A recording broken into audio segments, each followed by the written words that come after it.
Okay, Article-8 confirming bank undertaking.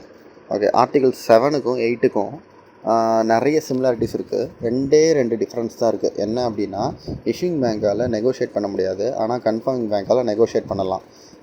எப்படி negotiate பண்ணலாம் அப்படின்னா, டிராஃப்ட் இஷ்யூயிங் பேங்க் பேரில் ட்ரா இருந்தது அப்படின்னா கன்ஃபர்மிங் பேங்க் பெனிஃபிஷியரிக்கிட்ட நெகோஷியேட் பண்ணலாம். ஆனால் அந்த நெகோஷியேஷன் எப்படி இருக்கும் அப்படின்னா, இதுக்கு முன்னாடி உள்ள ஆர்டிக்கலில் நான் சொன்ன மாதிரி, இப்போ நாமினேட்டட் பேங்க் பெனிஃபிஷியரி கிட்ட டாக்குமெண்ட்ஸ் வாங்கிட்டு அமௌண்ட் கொடுக்குறான். ஆனால் இஷ்யூயிங் பேங்க் வந்து அதில் டிஸ்கிரிபன்சி கண்டுபிடிச்சிட்டு நாமினேட்டிங் பேங்க் கிட்ட சொல்கிறான் அப்படின்னா, நாமினேட்டிங் பேங்க் எந்த டைம்லையும் போய் பெனிஃபிஷியரி கிட்டே திரும்ப அமௌண்ட் வாங்கிடலாம்.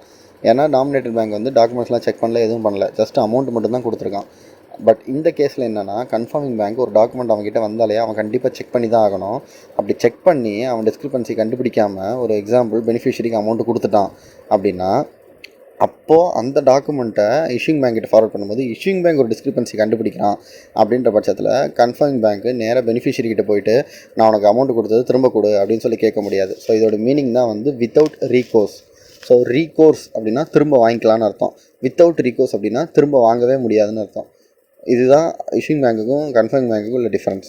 ஓகே, செகண்ட் டிஃப்ரென்ஸ் என்ன அப்படின்னா, இப்போ ஒரு example, if confirming bank is authorised or requested by the issuing bank to confirm the credit. Okay, but it's not prepare to do so. அப்படின்னா என்னென்னா, இப்போ இஷ்யூயிங் பேங்க் வந்து ஒரு ரெக்வஸ்ட்டோ இல்லை ஆத்தரைசேஷனோ கொடுக்குறான் கன்ஃபர்மிங் பேங்க்குக்கு, நீ எனக்கு பதிலாக கன்ஃபர்மிங் பேங்க் ஆயிரு இந்த எல்சியில் அப்படின்னு சொல்கிறான். அப்போது கன்ஃபர்மிங் பேங்க் வந்து அதை இக்னோர் பண்ணுறான், என்னால் முடியாது அப்படின்னு சொல்கிறான் அப்படின்னா, it must inform the issuing bank without delay and May advice to credit without confirmation. So இதோட மீனிங் என்ன அப்படின்னா, இப்போ கன்ஃபர்மிங் பேங்க் வந்து எல்சிலேருந்து வெளியே போகிறான் அப்படின்னா கண்டிப்பாக அவன் இஷ்யூயிங் பேங்க் கிட்ட சொல்லியே ஆகணும். ஏன்னா இஷ்யூயிங் பேங்க்குக்கு தெரியாது கன்ஃபர்ம் பேங்க் வழியாக டாக்குமெண்ட்ஸ் போகும், அவன் கன்ஃபர்ம் பேங்கை பார்த்துப்பான்னு சொல்லி அவன் வெயிட் பண்ணிருப்பான். ஆனால் இஷ்யூயிங் பேங்க் வந்து கண்டிப்பான முறையில் கன்ஃபர்மிங் பேங்க் வந்து இஷ்யூயிங் பேங்க் கிட்ட சொல்லி தான் ஆகணும், நான் இந்த எல்சியில் இல்லை அப்படின்னு.